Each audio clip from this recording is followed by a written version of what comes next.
आज आम्ही ते प्रांत कार्यालयामध्ये आलो होतो. माननीय मेहरबान कोर्टांचे बिलीप आले होते जप्तीसाठी, साहित्य जप्ती येतील. परंतु मॅडम बाहेर गेल्यामुळे त्यांनी 40 दिवसाची मुदत मागून घेतलेली आहे.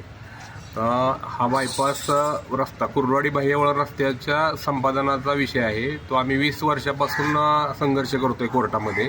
कोर्टाच्या केसचा निकाल 2021 रोजी लागला आणि वाढीव मुदत मोबदल्याचे पैसे भरा म्हणून शासनाला कोर्टाने सांगितलं, तरीसुद्धा शासनाने आणखीन पैसे भरलेले नाहीत. तर 3 वर्ष झाले मुंबई मंत्रालयात प्रकरण पेंडिंग आहे.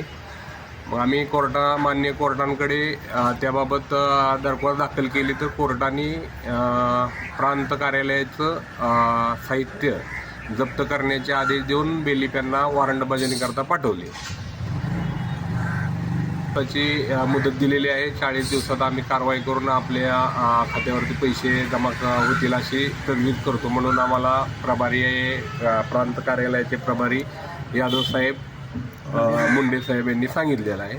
त्याप्रमाणे आम्ही बेलीप यांना पंचनामा करून कोर्टांकडे पाठवलेला आहे.